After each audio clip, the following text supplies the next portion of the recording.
சமர்க்களம் நிகழ்ச்சியில் மீண்டும் உங்களை சந்திப்பதில் மிக்க மகிழ்ச்சி. மூத்த அரசியல்வாதியும் தமிழர் விடுதலை கூட்டணியின் தலைவருமான வீரசிங்க மானதசங்கரி அவர்கள் இணைந்திருக்கின்றார். பல விடயங்களை பற்றி, வரலாற்று ரீதியான அனுபவங்களை பற்றி இந்த இடத்தில் நாங்கள் பேசிக்கொண்டிருக்கும் போது அதன் தொடர்ச்சியாகவே இந்த நிகழ்வும் அமைய இருக்கின்றது. ஐயா, அன்பு வணக்கங்களோடு. வணக்கம். தற்போதைய ஆட்சி முறை உங்களுக்கு எப்படி தோணுது? எனக்கு அந்த வரலாறு திறந்த முறையில் சும்மா எல்லாம் டைமை வேஸ்ட் பண்ணுறாங்க ஒழிய. இவங்க டைமை வேஸ்ட் பண்ணுறாங்களா?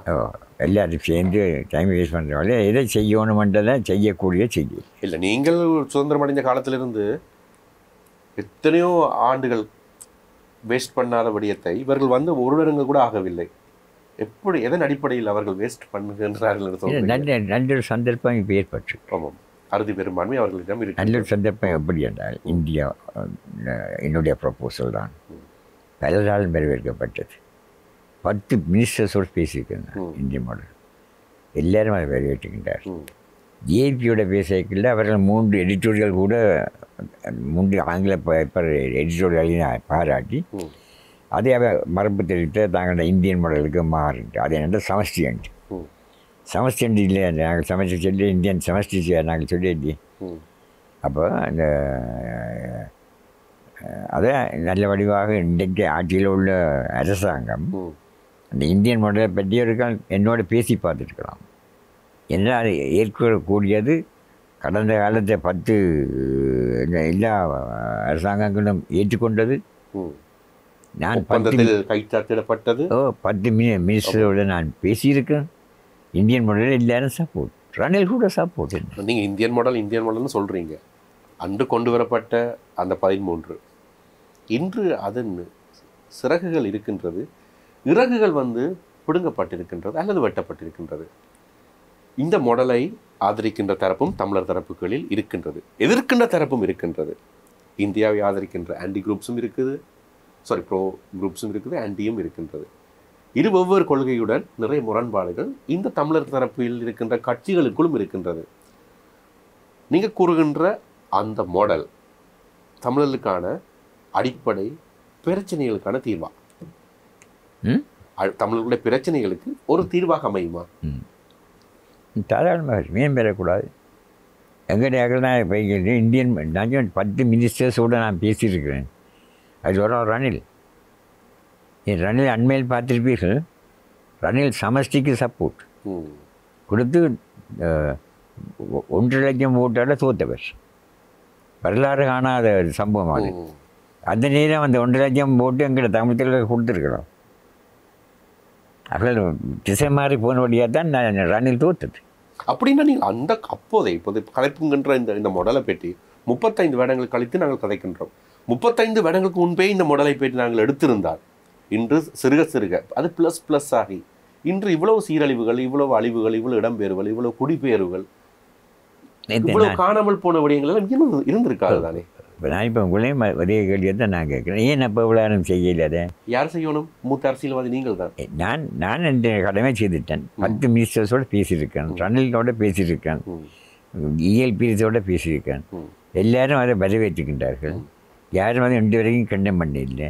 எங்கள் தலைவர் ஒருத்தரும் என்னுடைய பற்றி பேச இல்லை. ஏன்னா பேசினால் அவர்களுக்கு தங்களுக்கு நட்டம் நினைக்கிற கூடி இருக்கு. எங்கள் தலைவர்கள் யாராவது இந்திய மாடலை பற்றி பேசியிருக்காங்களா? பார்த்தீங்களா? இல்லை.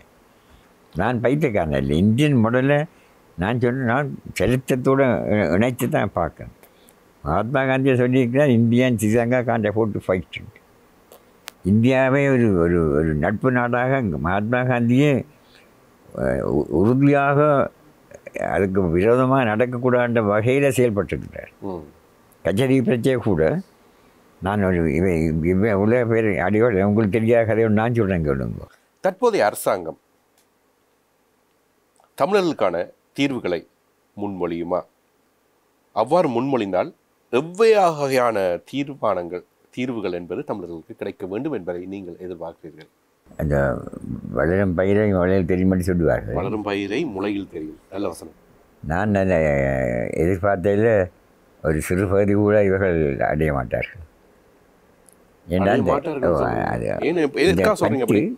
ஒரு இனத்தின் ஒரு பிரச்சனை சாதாரண பிரச்சனை இல்லை. எங்களோட பிரச்சனை அழிஞ்சு கொண்டு போகிறோம் நாங்கள். 10 வருஷத்துக்கு முந்தி எப்படி இருந்தோமோ அதுக்கு முந்தி 10 வருஷத்துக்கு பார்த்தீங்கன்னு கேட்டால் இப்படி கீழே போய் கொண்டிருக்கிற மொழியே மேலே போயிடுது. அப்படி இருக்கத்தக்கதாக நீங்கள் இவ்வளவு செல்வாக்கு பெற்று வந்த நீங்கள் முதல் கழிச்சிக்க வேண்டிய என்னோட இப்போ பிரச்சனையே உங்களோட கதைக்கவில்லை ஏன்னா இப்போ உங்களுக்கு சொல்லு என்னுடைய காய்ச்சிக்க வேண்டிய கேட்டால் நான் தான் அந்த நல்ல இதுவரையில் மக்களால் ஏற்கக்கூடிய ஒரு ஆலோசனை நான் தான் வச்சிருக்கேன். அந்த ஆலோசனை சம்பந்தமாக என்னுடையவர்கள் பேசியிருக்கின்றார்கள். இல்லை, அவர்கள் பொதுடைமைக்காக ஆரம்பத்தில் ஆயுதம் ஏந்தி போராடிய அவர்களும் ஒரு அமைப்பினர் தான். பல இளைஞர்களை அவர்களும் காவு கொடுத்திருக்கின்றார்கள். இன்று அரசியல் ரீதியாக ஆட்சியில் அமர்ந்திருக்கின்றார்கள். அவர்களுக்கும் ஒரு பொதுநலம் சார்ந்த ஐக்கியம் சார்ந்த ஒரு நோக்கம் இருக்கும் அல்லவா? அதை நாங்கள் தனித்துவமாக தனிப்பட்ட பார்வையாக இந்த பிஸி என்றது எல்லாருக்குள்ளையும் இருக்கிற ஒரு விஷயம் தானே ஐயா. மறதியும் தனிப்பட்ட ரீதியில் வஞ்சகம் என்பதும் இருக்கக்கூடிய வாய்ப்புகள் நிறைய இடத்தில் இருப்பதில்லை. நீங்கள் கூட தெரியப்படுத்தலாம் தானே, என்னை சந்திக்கவில்லை வாங்கோ சந்திக்கலாம். நீங்கள் சொல்ற நான் ஒத்துக்கொள்கிறேன். நீண்ட கால அனுபவத்தை சொல்கிறேன். இவர்கள் என்னோட பல தடவை பலர் பேசித்தான் வந்திருக்காங்க. அதே இப்போ செய்ய அதை என்ன செய்யவில்லை. அப்போ ஒரு ஆலோசனை இவர்கள் இந்தியன் மடலில் ரியாக்ட் பண்ணியாச்சுகள். சரி, அடுத்த பேச்சு இந்தியன் மடல் வேண்டாம், அதில் உள்ள நல்ல விஷயத்தை எடுப்போம். ஒருவேளை இப்பொழுது கதைக்கின்ற விடயத்தை பார்க்கும்போது நான் ஒரு விடயத்தை கேட்கின்றேன். நான் ஒரு கேள்வி இன்னொரு கேள்வி முன்வைக்கின்றேன். ஒருவேளை இப்பொழுது அதிகமாக விடுதலை போராட்டங்களையும் விமர்சிக்கிறீங்க, தமிழரசு கட்சிகளையும் விமர்சித்திருக்கீங்க. இவர்களுடைய தலைமைகள் உங்களுடன் கதைத்தால் அல்லது பேசினால் அவர்களை இப்போ விமர்சிப்பதை நீங்கள் விட்டு விடுவீர்களா? ஒருவேளை தேசிய தலைவர் அவர்கள் தம் விடுதலை புலிகளுடைய நான் இப்போ ஆனந்த் அவர்களே அப்படின்னு கதைத்தால் நிறைய ஆர்டிகல்ஸ் இருக்குது. அதுக்காக இந்த கடைங்கள்ட்ட காப்பீஸ் வச்சுக்கிறேன்னா நான் கேட்கக்கூடியது உங்களுக்கு என்னப்பா நான் குற்றம் செய்தேன்னா நீங்கள் என்னோட பேசிக்கலாமே, சில விஷயத்தை உங்களோட கத்தனை சொல்லியிருக்கலாமே நான் கேட்டுக்கலாம். அந்த வாய்ப்பு கூட தெரியலையே. இந்த ரூல் ஆஃப் லா ஒரு சட்டம் என்பது ஒரு நாட்டுக்கு பொதுவான ஒரு விடயம் எப்போதும் இருக்கின்றது. அது மாதிரி ஒரு கட்சிகள் சார்க்கும் இயங்கும் போது தியரட்டிகள் கோட்பாடுகள் எப்போதும் இருக்கும். இப்போ தமிழரசு கட்சியுடைய உங்களுடைய விடுதலை கூட்டணி என்றால் கூட உங்களுக்கு கட்சி யாப்பு ஒன்று இருக்குது. யாப்பின் அடிப்படையில் தான், அந்த கொள்கையின் அடிப்படையில் தான் அந்த மக்களுக்கான சேவைகளோ தீர்வுகளோ என்பது டிராஃப்ட் தான். தனிப்பட்ட இயல்பியல் சார்ந்து எந்த விடயமும் எப்போதும் இருப்பதில்லை. அங்கு அது பிழைத்து விடுகின்றது. அது மன்னராட்சி காலத்திலேயே அது காணாமல் போய்விட்டது. இப்போ ஜனநாயக ஆட்சி டெமோக்ரஸி என்பது யாப்பின் அடிப்படையில் சில விடயங்கள் நகர்த்தி செல்ல வேண்டிய விடயம் இருக்கின்றது. அது எப்படி நாங்கள் சின்ன பிள்ளைத்தனமாக தனிப்பட்ட உறவு முறைக்குள் இருக்கின்ற எனக்கு தான் தெரியும். நான் எவ்வளவு பாடுபட்டுருக்கேன். இவ்வளவு பேரும் லெட்டர்ஸ் நான் உங்களை அப்படியே படித்து பார்க்குறேன். மாற்று ஆலோசனையோடு வழங்கியிருக்கேன். நான் என்னை அவர்கள் மதித்து என்னோட பல பேச்சுவார்த்தை நடத்தியிருக்கின்றார்கள். இப்போ அதெல்லாம் அதை பற்றி ஞாபகப்படுறது கூட என்னட்டு கிடக்குற 4-5 இப்போ காட்டும் நாடுது. ஆனால் அதை அவர்கள் பாதிக்க இல்லை. இப்போ இன்று மாலை உங்களை சந்தித்து ஆசீர்வாதம் பெற்றால் நல்லவர்கள் ஆகிவிடுவார்கள் உங்களுடைய பார்வையில். நல்லவர்கள் இல்லை, உங்களுடைய வாழ்த்துக்களை என்னுடைய கருத்தை கேட்கலாம், கருத்துக்களை கேட்டுக்கலாம். இப்போ யாரை கேட்டு நீங்கள் பொதுமகனாக இந்த இடத்தில் கதையுங்கள். ஆட்சி மாற்றம் என்பது இல்லை. இப்போ பார்லிமெண்ட்டில் பார்லிமெண்ட்டில் இருக்குது அதிகாரத்தில். அங்கே யாரை வச்சுக்கிறேன் நீங்கள்? படு குற்றவாளிகள் வச்சு, மோசமான குற்றவாளிகள் வச்சு. குற்றவாளிகள் இருக்கிறார்களா? முந்தி இருந்ததை விட இப்போது குற்றவாளிகள் இருக்கு. குற்றவாளிகள் இருக்கிறார்கள். ஆமாம். யாரு சொல்லுங்க ஒருக்கா. நான் சொல்கிறேன் சரி. இல்லை, குறைந்து விட்டார்கள். பல விதமான குற்றங்களை செய்தவர் பார்லிமெண்ட்டில் இருக்கிறான். நாட்டை பகிரங்கமாக குற்றம் செய்தவர்கள் பார்லிமெண்டில் இருப்பதாக ஐயா குறிப்பிடுகின்றார். இருக்கிறார்கள், இருந்தவர்கள் இருக்கிறவர்களுக்கு திரும்பி வர முயற்சிக்கின்றார்கள். அது நான் இப்போ சொன்ன உடனே பொட்டா அவர்கள் தெரியும் யாரை நான் குறிப்பிடுறேன் சொல்லி என்னட்டு அவையை பற்றிய டாக்குமெண்ட் இருக்குது உங்களுக்கு காட்ட முடியும். கொள்ளை எல்லாமே ஆதாரத்தோடு வச்சுருக்கேன். ஆதாரத்தில் என்னட்டு உள்ள ஆதாரங்கள்லாம் என்னோட சில பேர் மோத வார இல்லை. அரசியல் கொலைகளை நிகழ்த்தி இருக்கின்றார்களா? கொல்லப்பட்டவர்களை சொல்லுங்கள், இறந்தவர்கள் யாரும் தெரிந்து கொள்ளலாம். சொல்ல போனால் அமலிங்கத்தின் கொலையிலே சிலருக்கு பங்கு இருக்கு. அமிர்தலிங்கத்தின் கொலை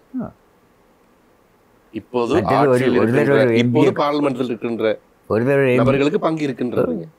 ஒரு தடவை எம்பியை கொண்டு போய் ராஜினாமா கொடுத்தது, ரிசைன் பண்ணி ரிசிக்னேஷன் கொடுத்தது ஸ்பீக்கர்கிட்ட. அதான் சேர்த்து போச்சு. ஏன் சேர்த்து, எப்படி சேர்த்து, ஏன் அதுக்கு என்ன பதில் சொல்லப்படுது? இப்பொழுது உங்களுடைய இந்த குற்றச்சாட்டை மையப்படுத்தி ஏதாவது ஒரு விசாரணை வந்தால் ஆதாரத்தை கொடுப்பதற்கு தயாராக இருப்பீர்களா? என்னட்டு இருக்கிறாரு தானே கொடுப்பீர்கள். என்னட்டு இப்பொழுது பல ஃபைல்கள் தூசி தட்டப்பட்டு கொண்டு இருக்கின்றது. இந்த அமிர்தலிங்கத்துடைய கொலை தொடர்பாக உங்களுடைய ஆதாரங்களை கேட்டால் நீங்கள் கொடுப்பீர்கள் என்பதை உங்களுடைய தானே ஊடகத்துக்கு தருவதை விட கட்டமைப்புகள் இருக்கின்றது, ஆணைக்குழுக்கள் பல இருக்கின்றது. இவர் சின்ன உதாரணத்தை சொல்கிறேன், ஒட்டி ஒரு உதாரணம். வன்னி இங்கேருந்து அங்கே என்ன முங்கையிலேருந்து எல்லா ஜனத்தையும் பிளட் அடிச்சு கொண்டாந்து வீடு வாசல் பிள்ளை குட்டி எல்லாத்தையும் பிள்ளை குட்டியோட வலிக்கிட்டவன், கையில் தூக்கக்கூடிய சாமானை கொண்டாந்து வலிக்கிட்டவன், மற்றெல்லாம் வீட்டாக விட்டு போனவன். ஆக பிஷப்பும் பிஷப்பின் அசிஸ்டன்ட் தான் இருந்தது. ஓ, அப்போ எல்லா சாமானும் எங்கே போச்சு? சரி, எல்லாத்தையும் போன பற்றியான பேச்சு இல்லை, போச்சு தானே. இந்த அப்பாங்கெல்லாம் வந்து அப்படியே முரசு மூட்டை அப்படியே வந்து முரசு மூட்டைக்குள்ளால் போய் வன்னியில் சேர்ந்தாச்சு.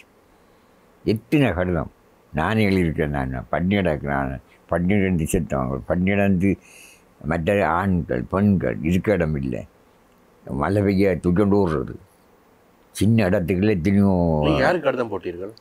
அப்போ அந்த ஜனம் எக்ஸோடஸ் நடந்து எல்லாரும் ஜனத்தை கொண்டு போனாங்கன்னு சொன்னாங்க. நீங்கள் அவர் கடிதம் அங்கே போடுகின்ற நேரத்தில் ரணகலமான இடத்தில் விலாசங்களையே தொலைத்தவர்கள். அங்கே ஒருத்தர் இன்றைக்கு ஒரு மரத்தில் இருப்பார்கள், நாளைக்கு இன்னொரு பங்களுக்குள் இருப்பார்கள். அப்படி ஒரு நிலைமை. நீங்கள் அரசாங்கத்தோடு இருந்தீர்கள், பக்கத்தில் போய் ஜனாதிபதியிலும் கூப்பிட்டு கதைத்திருக்கலாம், பாதுகாப்பு அமைச்சருடன் கதைத்திருக்கலாம், இராணுவத்துடன் கதைத்திருக்கலாம். கதைக்கின்ற தூரத்தில் தானே நீங்களும் இருந்தீர்கள். நான் கதைச்சிக்கிறேன். கடைசிங்க அவங்க என்ன சொன்னார்கள்? நிறுத்துவதற்கு என்ன கிடக்கு, நான் இப்படி இந்த இடத்துல இத்தனை மணிக்கு விழுந்து 25 பேர் இறந்தது, 15 பேர் காயம். இந்த இடத்துல டாக்டர் ரிப்போர்ட்டின் படி போஸ்ட்மார்ட்டம் செய்த அங்கே அந்த வயிற்றுக்கள் ஒன்றும் இல்லை. இரு தரப்புகள் யுத்தம் ஈடுபட்டுக் கொண்டிருக்கும் போது உங்களுடைய கருத்துக்களையும் இவர்களும் கேட்கவில்லை, கடிதத்திற்கான பதிலை அவர்களும் வழங்கவில்லை. ஆனால் நான் கேட்டுள்ள முறைப்பாடுகளை அரசாங்கம் சில வழியில் கவனிச்சிருக்கு. உணவு சம்பந்தமாக ஷார்டேஜ் பற்றி குறை சம்பந்தமாக ஒன்றும் செய்ய முடியாது என்றால் அங்கே இப்போ இவன் இந்த 50 பேர் இப்போ இந்த 22 மங்கால போய்க்கு முந்தி 50 கொலை நடந்திருக்கு உத்தியோக லெவலில். இவ யாரும் வேற எந்த கேட்கல. இப்பொழுது சமீபத்தில் இப்போ இந்த கொலைகள் தொடர்பாக நீங்கள் சொல்லும்போது அன்றைய காலகட்டத்தில் கூட கிட்டத்தட்ட 46-48 ஊடகவியலாளர்கள் கூட கொலை செய்யப்பட்டிருக்கின்றார்கள். அன்று பலர் மீது குற்றங்கள் சாட்டப்பட்டிருந்தது. காலம் கழிந்து விட்டது. இப்பொழுது பல உண்மைகள் வெளியே வந்து கொண்டிருக்கின்றது. அண்மையில் கூட வடமாகாணத்தில் ஊடக சந்திப்பில் ஒரு மூத்த பத்திரிகையாளர் அண்ணா அவர்கள், அவர் மிக சிறப்பான ஒரு பத்திரிகையாளர், அவருடைய மர்மம் என்பது இப்பொழுது கொஞ்சம் அதிக பேசுபொருளாக இருக்கின்றது. தொடர்ச்சியாக பல சொல்லுங்க.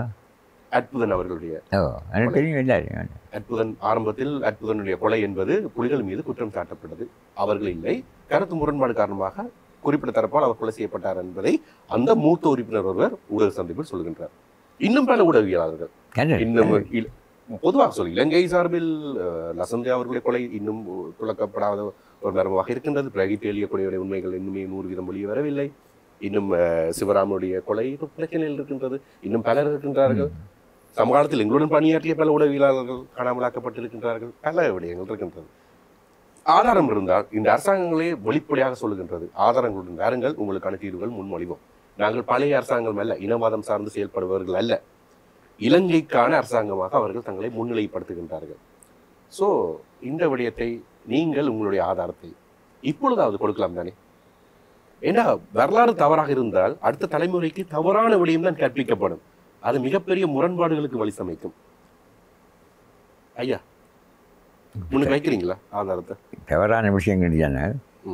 இப்போ நாங்கள் கேள்விப்பட்டதான் சொல்லக்கூடிய முடியும். நீங்கள் இதுக்கு செவி வழி கேள்விப்பட்டதான் சொல்லினால் அது கோட்டை வகிறார். இப்போ சொன்னீங்க கொஞ்சம் நேரத்துக்கு முதல் ஆதாரம் இருக்குது அமிர்தலிங்கத்தில் கொலை தொடர்பாக இவ்வளோ கட்டில் இருக்குன்னு சொன்னீங்க. கேள்விப்பட்டதான் யாரார் இப்போ என்ன இப்போ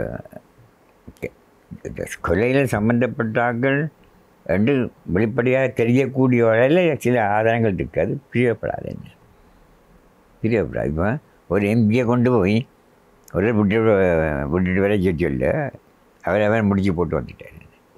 வந்து பாடம் இருக்கிறார். ஒரு எம்பி, தெரிவு செய்யப்பட்ட எம்பி.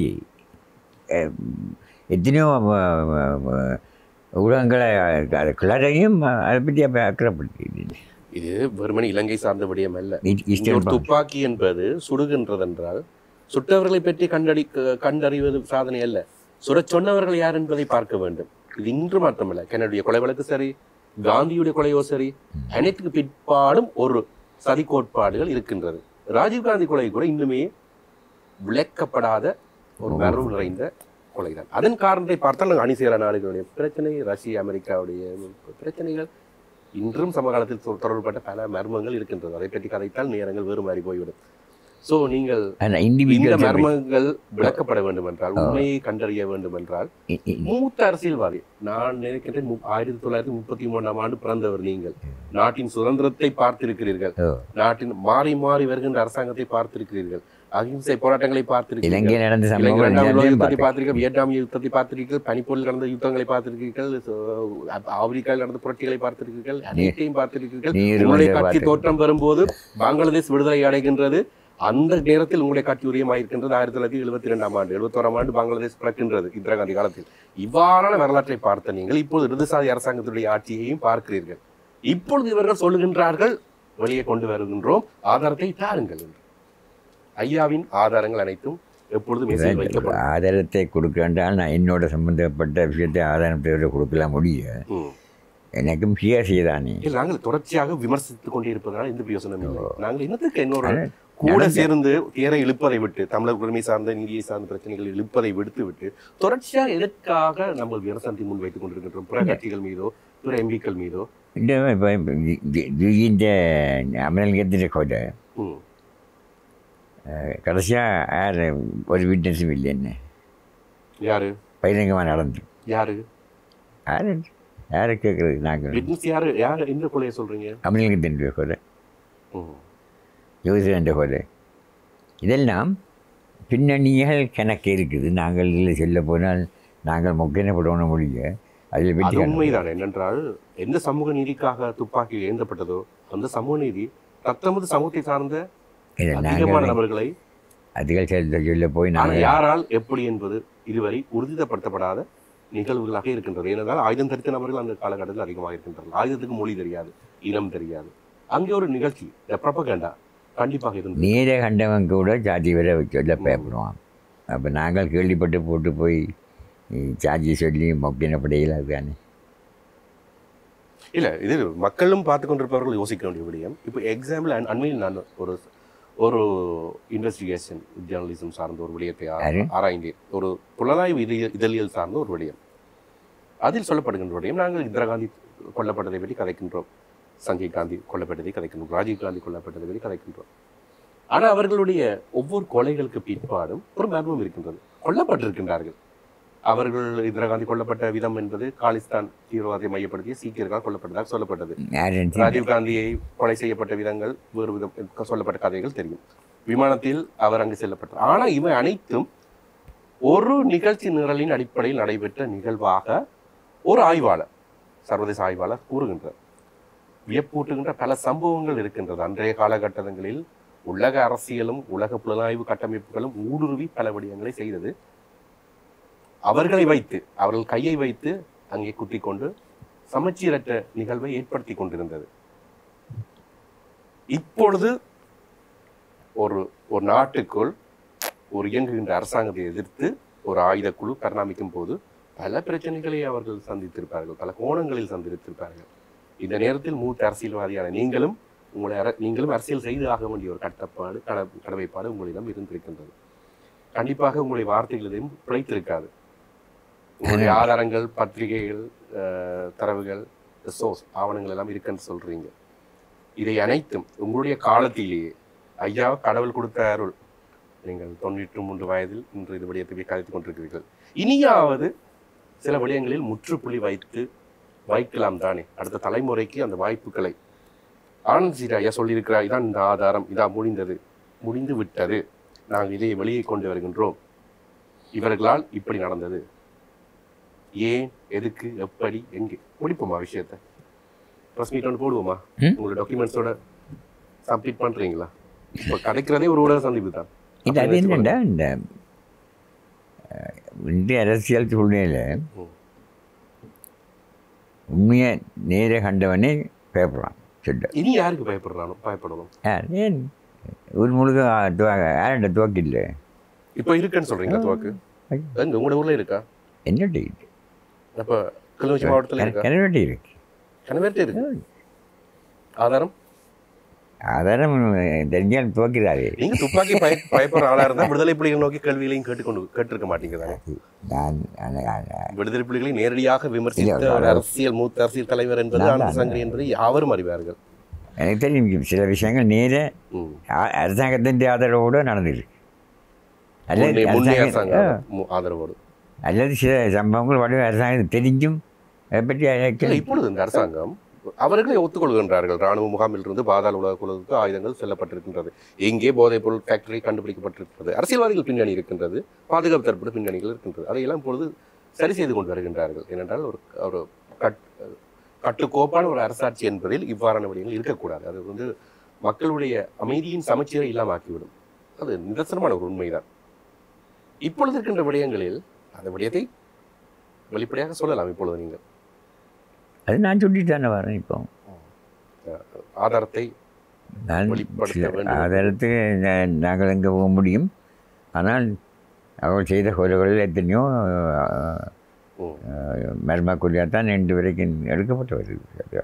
அதுக்குள்ளே போய் சும்மா ஐயாவின் பார்வையில் மர்ம கொலை பட்டியலாகவே அது நிகழ்ச்சி பெறட்டும். அடுத்த கேள்வி, அமெரிக்கத்தின் கொலைகளே எவ்வளோ சந்தேகங்கள் இருக்கு.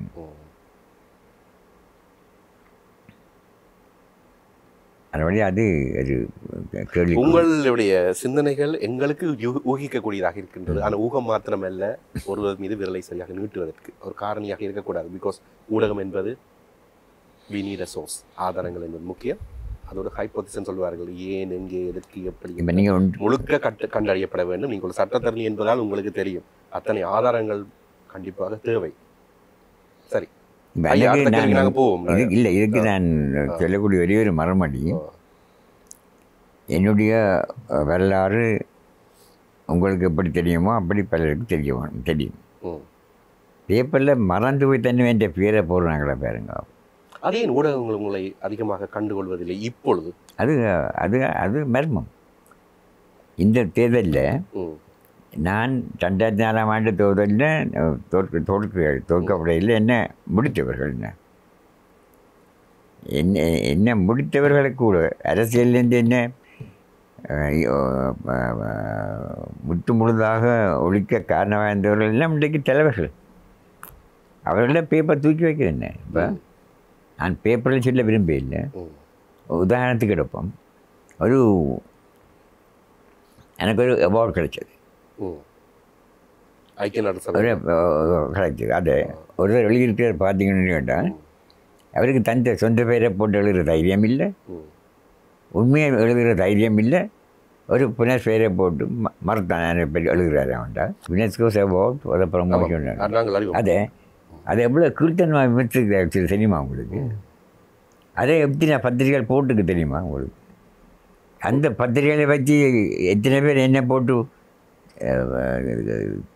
பிச்சு வச்சுக்கலாம் தெரியுமா? யார் பத்திரிகையாளர்? அது ஆக்களை சேர்ந்த பெரிய இப்போ ஒரு நியூஸ் பத்திரிகையாளர் என்றால் ஒரு நியூஸ் வந்து வேண்டாம் பாருங்க. நாளைக்கு எந்த பேப்பர் என்னை பற்றி போடுறான் போட மாட்டேன். இன்றைக்கு என்ன கேட்டால் கோச்சிட்டு போட்டோம். என்ன காரணத்துக்காக ஒரு பொய்யை செய்தி பொய்யும் பிரெட்டோடும் சொல்லி பார்லிமெண்ட்டுக்கு போன எம்பியை தூக்கி வைக்கிறாங்க. மேலே வாழ்க்கையிலே பொய்யை சொல்லாத என்ன போட்டு ஒதுக்குறாங்க. இப்போ பிரச்சனை என்னென்றால் மக்களுடைய தீர்வுகள் தொடர்பாகத்தான் முக்கியமான பிரச்சனைகள். இங்கு யாரை பற்றி அதிகமாக பேச்சுகளில் பெயர்கள் இடம்பெற வேண்டும் என்பது அல்ல. அதை ஏற்றுக்கொள்கிறீங்க தானே? நாங்கள் மிக நீண்ட நீட்சியான ஒரு பிரச்சனைகள் பிற்பாடு தீர்வுகளை நிற்கின்ற ஒரு தன்மையில் இருக்கின்றோம். இதெல்லாம் இல்லைங்க. பேர் வரவில்லை, விமர்சிக்கவில்லை. என்ன பேர் வரவில்லை, நான் கவலைப்பட இல்லை. பேர் கெட்டு போய்களே அந்த நேரத்தால் பார்த்து உண்மைகள் எல்லாம் தானே. என்னை பற்றி விமர்சிக்க ஊடக சந்திப்பை என்னை பற்றி யாரும் விமர்சிக்க முடியாது, விமர்சிக்கிற அளவுக்கு நான் நடக்கல. இல்லை, நீங்கள் அழைப்பு விடுத்தால் ஊடக சந்திப்புகளை அந்தந்த மாவட்டங்களில் மேற்கொள்ள முடியும். நான் சொல்கிற ஒன்று பேப்பரில் போடுறேன், தெரியுமா உங்களுக்கு? சில பேப்பர் போட அதுக்கு அலர்ஜிக். நான் உங்களோட 90வது பிறந்த தினம் என்று கிளிநொச்சி மாவட்டத்தில் நடைபெற்றது. பலர் வந்திருந்தாங்க உங்களை வாழ்த்து தெரிவிப்பதற்கு. பல ஊடக சார்ந்த மூத்த ஆளுமைகளும் அங்கு வந்திருந்தார்கள். உங்களும் நெருக்கமாகத்தான் உங்களை பற்றி பல பேசியிருந்தார்கள். அவர்கள் கூடவா உங்களை பற்றி போடுவதில்லை பத்திரிகை? இல்லை, அவையில விடுவோம்.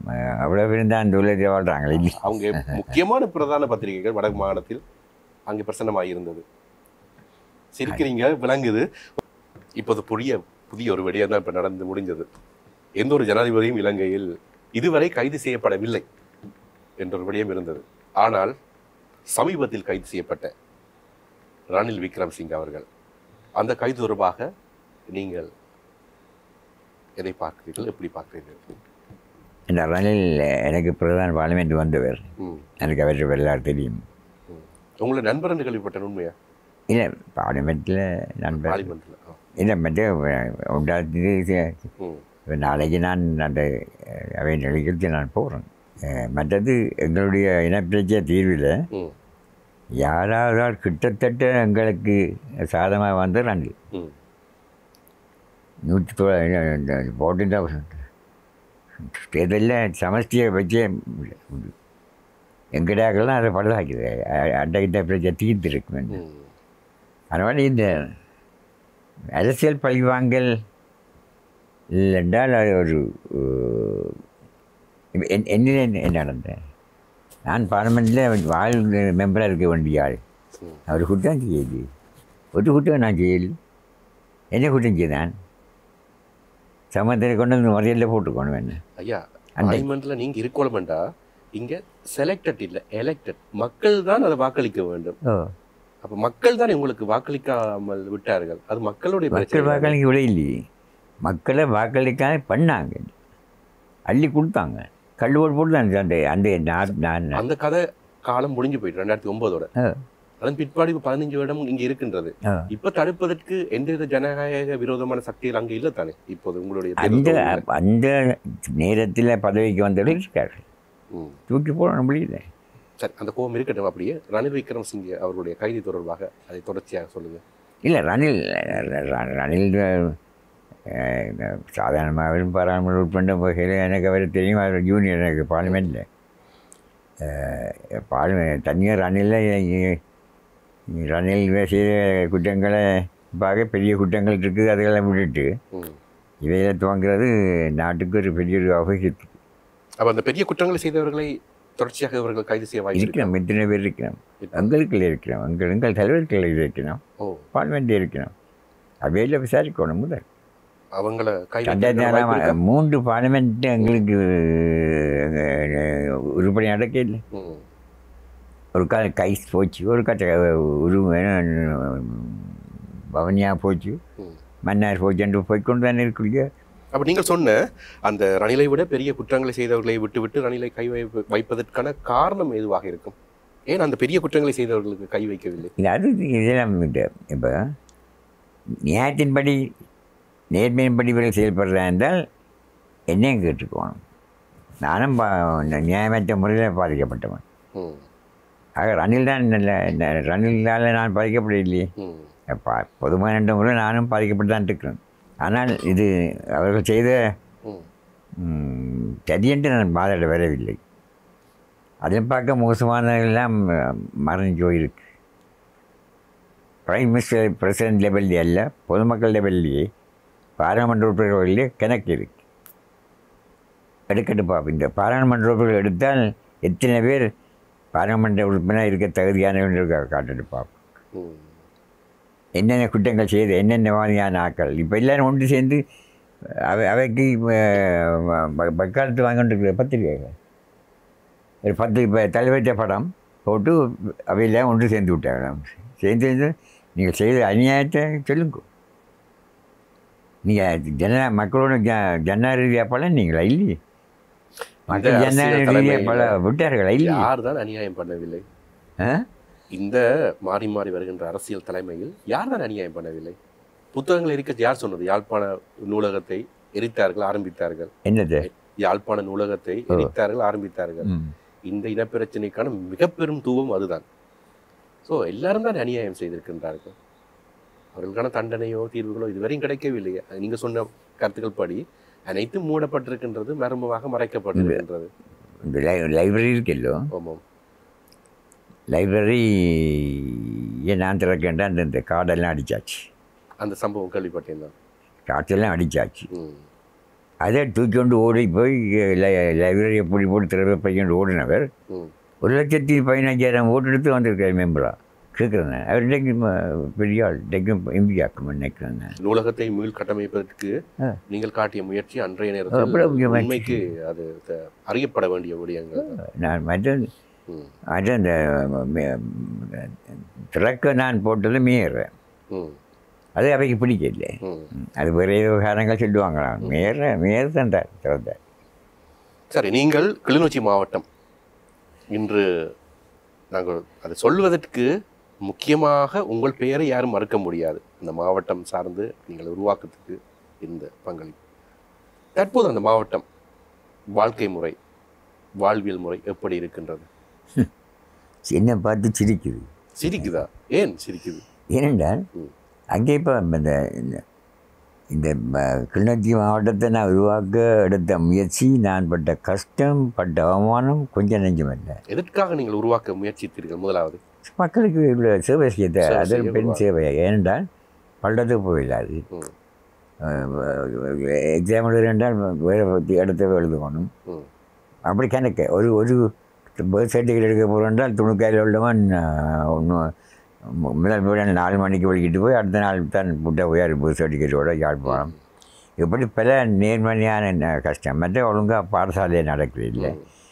நான் 12 பேர் இருக்கேன். ஒரு பள்ளத்தில் 6 மாதம் வரையில், ஆனால் பிஸ்கோத்து கொடுக்கப்பட்டிருக்கு பிள்ளைகளுக்கு. இன்னொரு பள்ளத்தில் வருஷம் முழுக்க பாடசாலை வார்த்தை வரையில் வாத்தியார் வந்து போயிருக்கிறார். எல்லாத்தையும் கொண்டு வந்தோடனே இத்தனை எதிரிகள் நான் சம்பாதிச்சு பிடிக்கணும். ஆனால் அந்த மக்கள் என்னை எவ்வளோ தூரம் அன்பாக நிறுத்தாண்டதுக்கு ஒரு ஆதாரம் இருக்குது. ஒரு சந்தர்ப்பத்தில் நான் அப்போ டிவி முதல் வருது. முதல் டிவி வரைக்கில் நான் மக்களுக்கு செவ்வாய்க்கிழமையில் படம் கொண்டு போடுவான். லலிதா ஜுவல்லர்ஸ் வரும். செவ்வாய்க்கிழமை 6 மணிக்கு 7 மணிக்கு. அப்போ நான் ஒரு 5ஆம் வகுப்புக்கு மேலே உள்ள பாடசாலை எல்லாத்துக்கும் பார்த்து 22 டிவி ரேடியோ வாங்கி டிவி வாங்கி கொடுத்து அவை சொன்னது, நீங்கள் பெற்றார் வந்து உதவி பண்ணி டிராக்டர் வச்சு டிராக்டரை போட்டு அந்த மக்களை அதில் ஒரு விதமான என்டர்டெயின்மெண்ட்டும் இல்லாத சொன்னாங்க. கூடுதலாக இந்த நாச்சிக்குடாலெல்லாம் முஸ்லாமிய மக்கள் என்ன, அது பெண்கள், அதுக்கு ஒரு பொழுதுபோக்கு இல்லைன்னு சொல்லி கொடுக்க வாங்கி கொண்டார்கள். ஆனால் செவ்வாய் நீங்கள்லாம் வந்து திறக்கும், நான் தான் திறக்கணும் சொல்லி அந்த 22 கிழமை போச்சு. நான் டிவி இரவு 6 பின்னேரம் 7 மணிக்கு அந்த ப்ரோக்ராம் நேரம் போய் அதை ஸ்விட்ச் ஆன் பண்ணுறாக்கு ஒவ்வொரு டிவிக்கும் ஒவ்வொரு செவ்வாய்க்கெலாம் நான் வர வேண்டியது. மண்டாடி கேட்டுவா, ஐயோ நான் அங்கே கொழும்புலேயும் தெரியாது, நீங்கள் எங்கேருந்து வரீங்களோ எங்களுக்கு தெரியாது, நீங்கள் தான் பெறணும். வேண்டாம் எனக்கு அந்த சாப்பாடு எல்லாம் அரேஞ்ச் பண்ணி பெரிய ஃபங்க்ஷனாக செய்வாங்க. அவ்வளோ தான் என்ன நேசித்த மக்கள். அந்த கிளிநொச்சியிலோட வந்து அவதிகளாக ஒரு ஆயிரக்கணக்கான அத்தனை அவதிகளையும் நாங்கள் தான் கொண்டே குடியேற்றோம். சூரிய கதிர் சாப்பாடு வச்சு அனைவரும் கிளிநொச்சி மாவட்டத்தில் வந்து 30 சென்டர்ஸ் வச்சு அகனிவாங்கள் மாதக்கணக்கில் வச்சு எல்லாரும் நின்று பெயிண்டிங் நாங்கள் எங்களோட பொடிகள் திருவிழாத்து எடிகேஜி ஸ்கீம் ஒன்று இருந்தது. பழையில 2-3 குடும்பங்கள் ஞானப்பிராயத்து மக்கள் எல்லாம் சேர்ந்து அவங்களே தங்களை மத்தியால் காடு வெட்டி எத்தனை இருக்க விட்டுருக்காங்க. அவ்வாறு அப்படி நேசித்த மக்கள் சம்பாதித்த ஆனந்தசங்கரி அவர்களுக்கு இப்பொழுது கிளிநொச்சி மாவட்டம் இல்லாத பொய்யை சொல்றது யார் அவர்கள்? பெரிய பெரியாக்கள் ஒரு இந்த 24 பேர் பாலிமன்றுக்கு வந்தாங்க. 22 பேர் அந்த கள்ளுத்தனமாக அவர்களும் இதுக்கு ஆரம்பம். அவையில் இப்போ கொஞ்சம் பேர் இந்த பாலிமன்றில் இருக்கிற முறையில் போய் சேர்ந்துட்டார். என்ன ஜாட் கூத்து ரோட்டில் இரவில் பெற்ற மேக்ஸில் 2 பேர் பிடிச்சு நினைப்பினோம். சில நிகழ்ச்சிகள் நடக்கும், என்னை கேவலப்படுத்தி.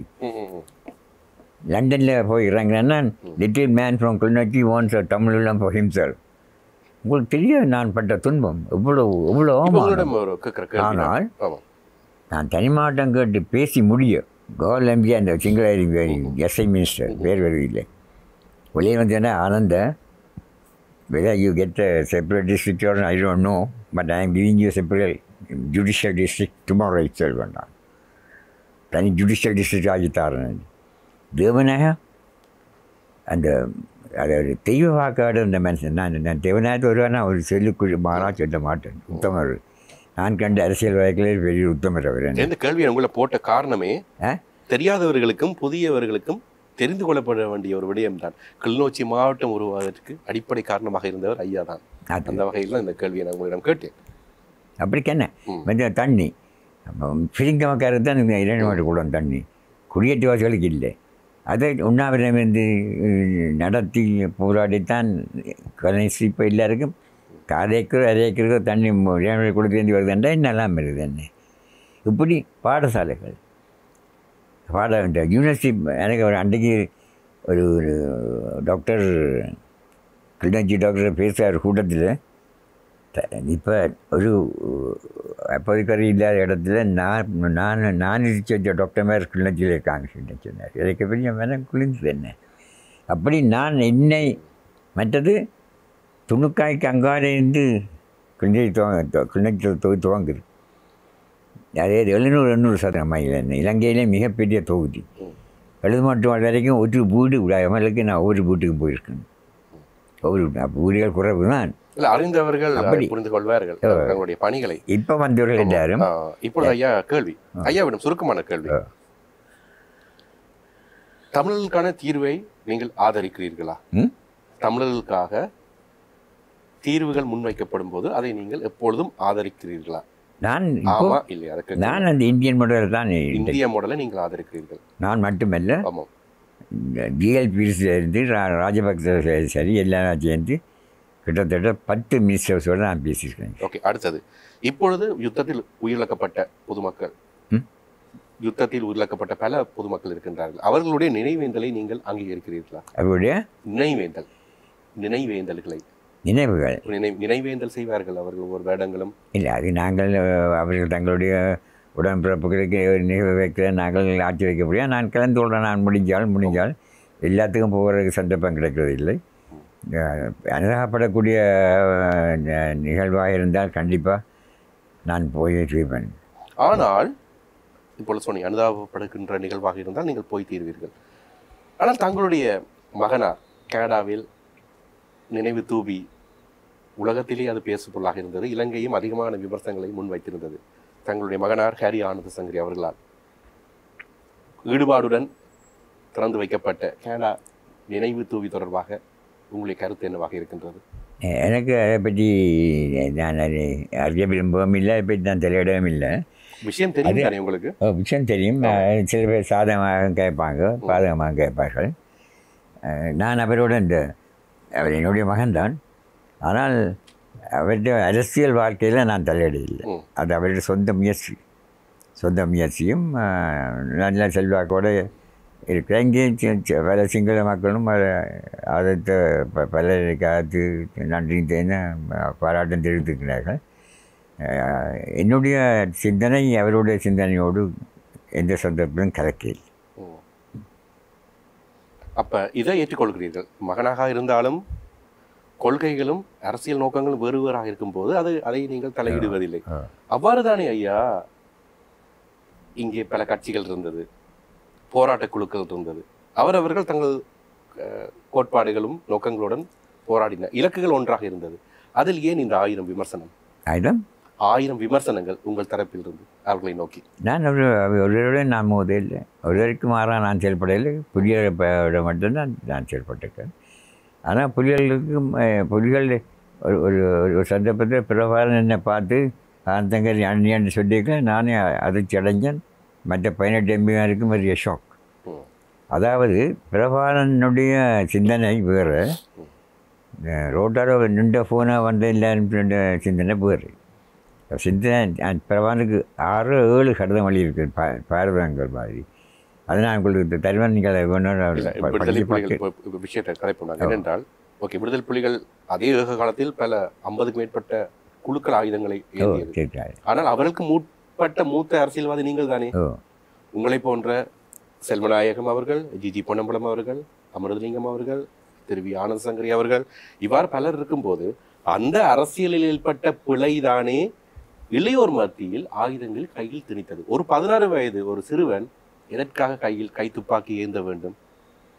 அங்கு நீங்கள் விட்ட உரிமை சார்ந்த பிரச்சனையின் பலவீனம் தானே ஐயா இன்னொரு குழுக்கள் மீது.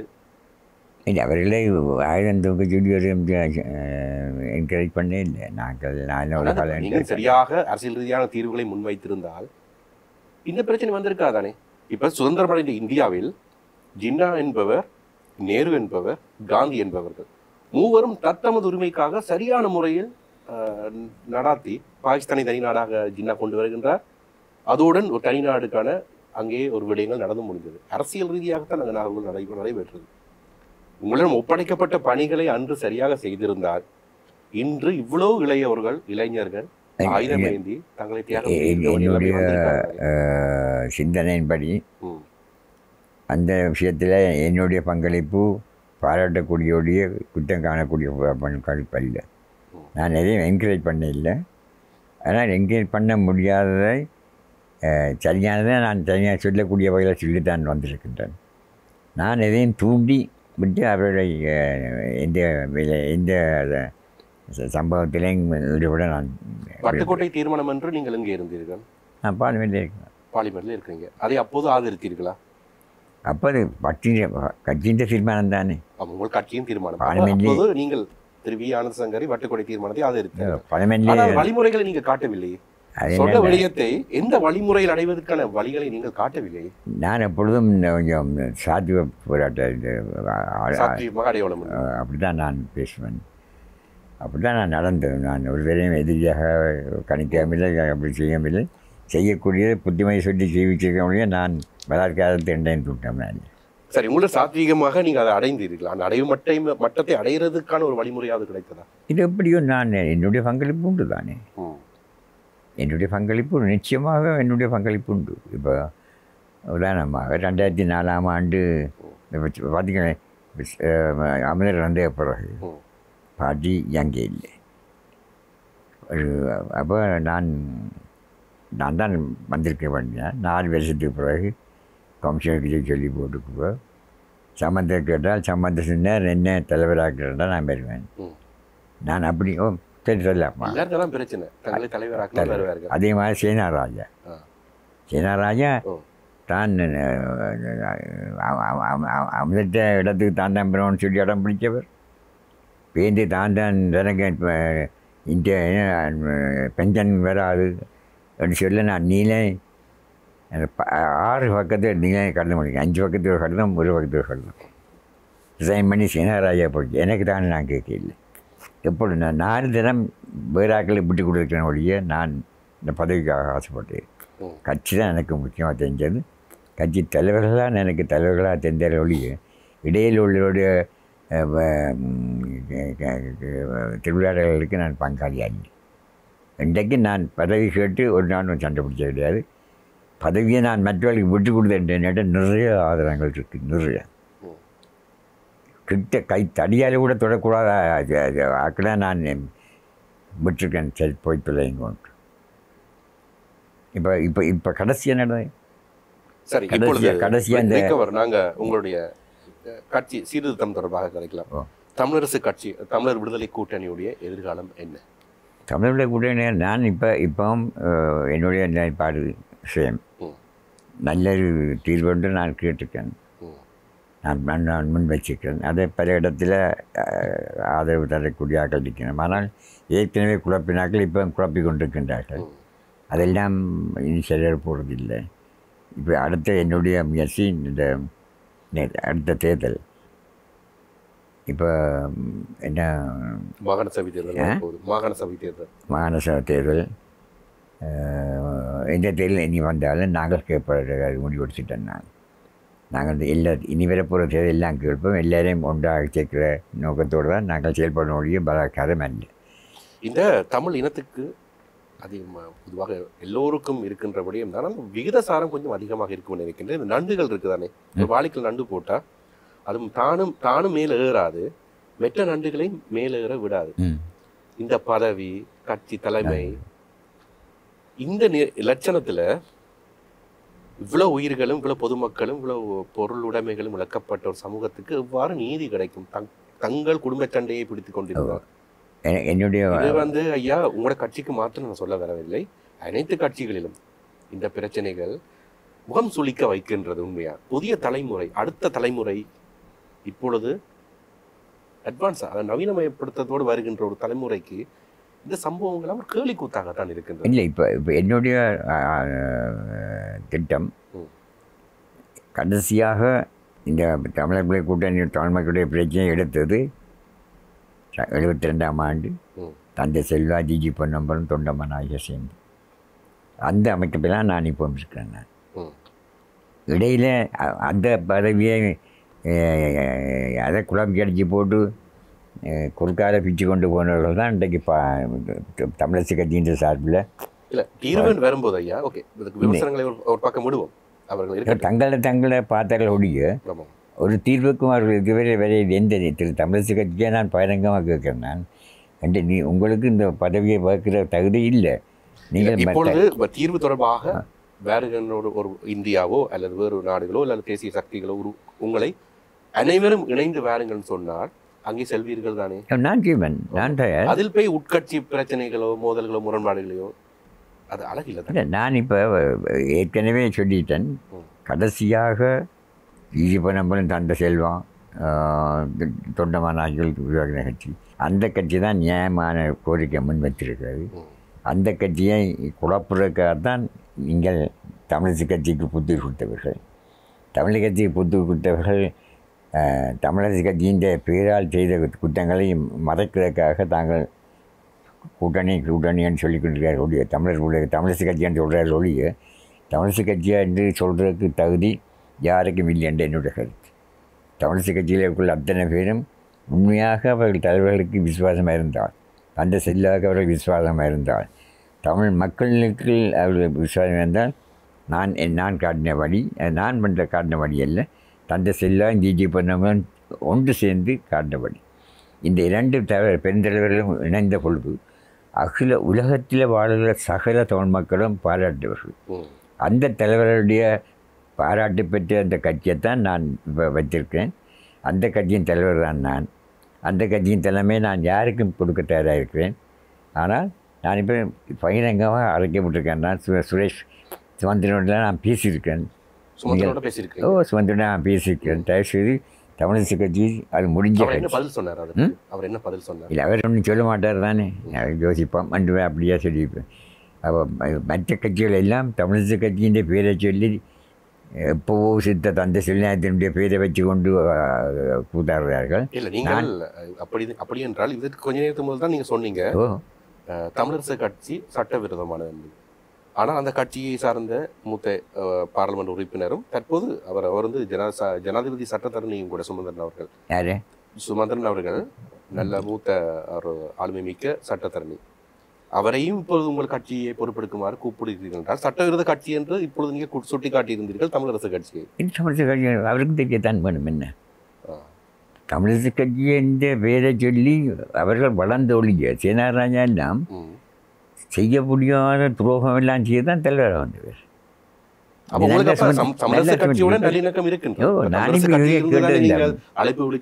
நான் அழைப்பு விட யாருக்கு என்னென்றால், இதுதான் தந்தை செல்வா உங்களோட தலைவர், எந்த தலைவர் விட்டு போன கட்சி, அதுக்கு வாங்கும். தமிழரசு கட்சியை விமர்சிக்கிறீங்க, அதே தமிழரசு கட்சியில் இருந்து தான் அழைப்பு விடுக்கிறீங்கன்னா உங்களுடைய அரசியல் எனக்கு புரியவில்லை. இல்லை, தமிழரசு கட்சிக்கு அருகதை இல்லை ஜனநாயகத்தின் பேரை பாவிக்க என்றால் தந்தை செல்வா இறந்து 28 வருடத்துக்கு பிறகு அவர் வேறு கட்சியை ஆரம்பித்து பதவியில் இருந்த பிறகு இப்போ தமிழ் செல்வரான் தலைவர்னு சொல்லி கொண்டு தமிழரசு கட்சியை பண்ணணும் ஏமாத்தில்லையா? அப்போ உங்களுடைய தமிழரசு கட்சிக்கு வேறு யாரை அழைப்பு விடுத்திருக்கிறீர்கள்? தமிழர் கட்சி யார்? இந்த இல்ல சார், உங்களுடைய தமிழர் விடுதலை கூட்டணி நான் கேட்டிருக்கேன். கட்சி வேறு யார்? அந்த செல்வா ம். அவற்றை கட்சி அவற்றை அந்த கட்சியை நான் பாதுகாத்து வச்சுருக்கேன். ம்.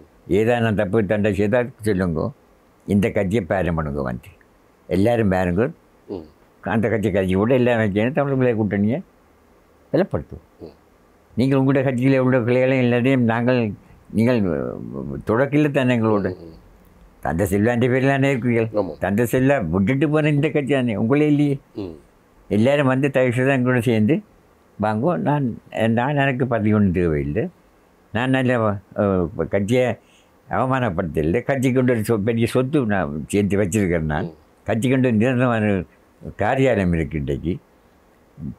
மக்களை சிந்திக்க விடுங்கோ. ம். சும்மா உங்கள்கிட்ட பழைய புராணத்தை வாய்ச்ச மக்கள் ஏமாற்றாமல் சிந்திக்க விட்டு செல்நாயம் உருவாக்கின கட்சி, செல்நாயம் பொன்னம்பலம் சேர்ந்து உருவாக்கின கட்சிகிட்ட வந்து சேரும். இது எந்த விதமான தப்புமில்லை இல்லை.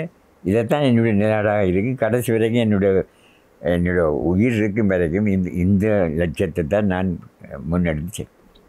நன்றி ஐயா. பணிச்சுமைகள் இவ்வளவு தூரம் இருந்து வருகை தந்தமைக்கு முதல் கண் நன்றியை தெரிவித்துக் கொள்கிறோம். அதே நேரத்தில் நீங்கள் ஆசைப்பட்டது போல மீண்டும் உங்களுடைய தமிழர் விடுதலை கூட்டணி உயிர்ப்புடன் மிளிர வேண்டும் என்பது நிகழ்ச்சி வாயிலாக என்னுடைய வாழ்த்துக்கள். நான் உங்களுக்கு மிகவும் தாழ்மையான வேண்டுகோள்.